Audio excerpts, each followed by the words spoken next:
നമസ്കാരം കൂട്ടുകാരെ, എല്ലാവർക്കും കുട്ടീസ് വേൾഡിൻ്റെ പുതിയൊരു എപ്പിസോഡിലേക്ക് സ്വാഗതം. അപ്പോൾ എന്തായാലും നമ്മൾ ഇന്ന് ഒരു തക്കാളിക്കറിയാണ് വെക്കാൻ പോകുന്നത്. തക്കാളി മാത്രം ഇട്ടിട്ട് ഒരു കറി അല്ലേ?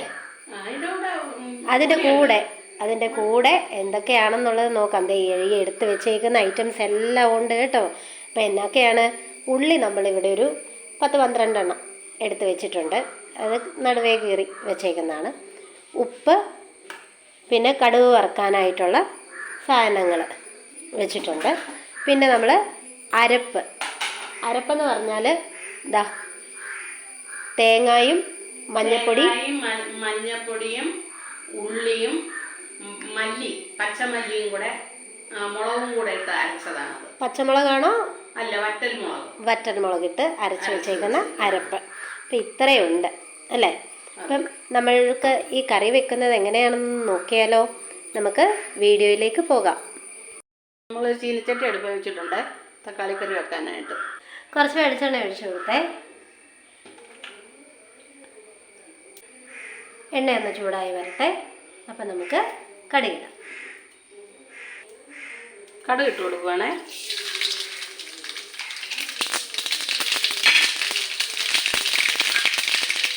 നമ്മൾ തീ കുറച്ച് വെച്ചിട്ട് വേണം മുളകും കറിവേപ്പിലയും ഇട്ട് കൊടുക്കാൻ, അല്ലെങ്കിൽ അത് കരിഞ്ഞു പോകും.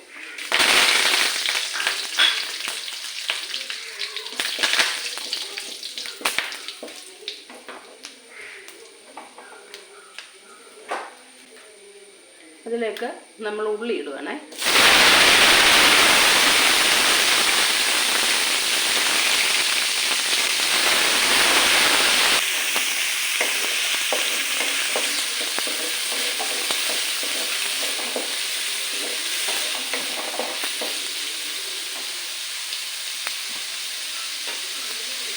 ഉള്ളി വഴന്ന് വരാനായിട്ട് കുറച്ച് ഉപ്പിട്ട് കൊടുക്കണം. അപ്പം ഞാൻ തീ കൂട്ടിയാണ് വെച്ചിരിക്കുന്നത്. ഉള്ളി നന്നായിട്ടൊന്ന് വഴന്ന് അല്ലേ? അതെ.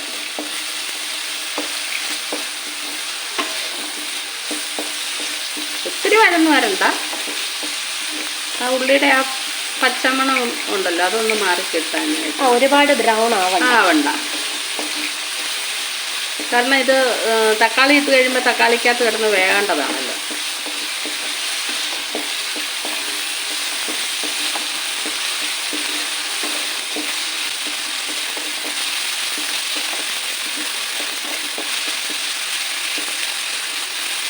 ഈ പരുവം മതിയേ. ഇനി നമ്മൾ തക്കാളിയും പച്ചമുളകും കുറച്ച് കരിവേപ്പിലയും കൂടെ. കരിവേപ്പില നമ്മൾ കടുക് വറുക്കാൻ നേരം ഇട്ടായിരുന്നു. എന്നാലും കുറച്ചുകൂടെ കഷ്ണത്തിൻ്റെ കൂടെ കുറച്ച് കരിവേപ്പിലയും കൂടെ ചേർത്തു. ഒരു സിമ്പിൾ റെസിപ്പി അല്ലേ? നമ്മൾ തക്കാളിയും മുരിങ്ങയ്ക്കായും ഒക്കെയാണ് കറി വെച്ചേക്കുന്നത്. ഉള്ളിയായിട്ട് അങ്ങനെ കറി വെച്ച് അങ്ങനെ ആരും കണ്ടിട്ടില്ല അല്ലേ? ഇനി നന്നായിട്ട് അത് അവിടെ ഇരുന്ന് വേകട്ടെ. ഇനി നമുക്ക് അടച്ചു വെച്ച് വേവിക്കാം.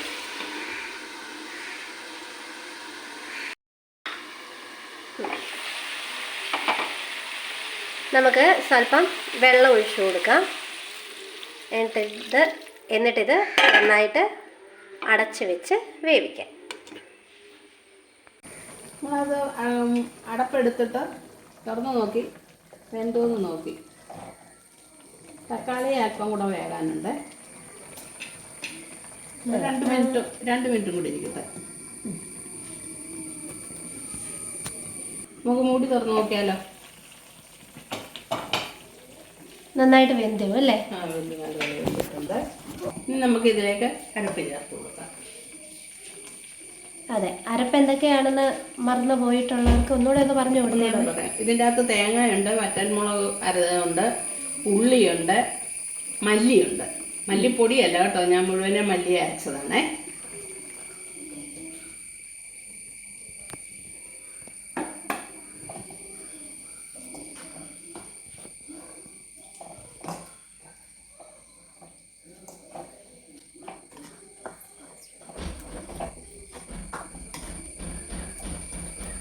ഇപ്പം വെള്ളം വേണം, കുറച്ചുകൂടെ വെള്ളം ഒഴിക്കണം അല്ലേ? അതെ.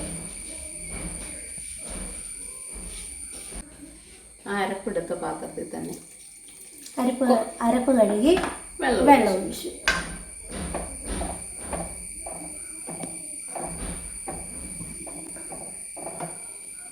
ഇനി നമുക്ക് തീട്ട് തിള വരണം. ഇനി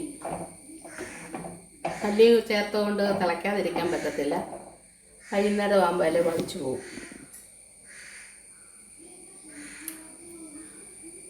തിളയ്ക്കണം അല്ലേ? ഇവിടെ ഇരുന്ന് തിളയ്ക്കണം. കുറച്ച് ഉപ്പിൻ്റെ കുറവുണ്ട്. ഈ സമയത്ത് നമുക്ക് ഉപ്പൊക്കെ ആവശ്യത്തിന് നോക്കിയിട്ട് വേണമെന്നുണ്ടെങ്കിൽ ചേർത്ത് കൊടുക്കാം. നമുക്ക് ഇച്ചിരി ഉപ്പ് വേണമായിരുന്നേ. പിന്നെ ചോറിലൊടിച്ച് കഴിക്കുന്ന കറിയാണല്ലോ, എന്നാൽ ഇച്ചിരി ഉപ്പ് മുന്നിട്ട് നിന്നാലും കുഴപ്പമില്ല. നമുക്ക് തിളയെല്ലാം വന്നു. നമുക്ക് കറി മാറ്റി വെക്കാം. കറി മാറ്റുന്നതിന് മുന്നേ ആയിട്ട് ഒരല്പം പച്ച വെളിച്ചെണ്ണ, ഒത്തിരി വേണ്ട കേട്ടോ, ഒരു ശകലം. നമ്മൾ മീനൊക്കെ ലാസ്റ്റ് ചേർക്കത്തില്ലേ, അതുപോലെ വെളിച്ചെണ്ണയും കറിവേപ്പിലയും. ഇത്രയേ ഉള്ളൂ സംഭവം.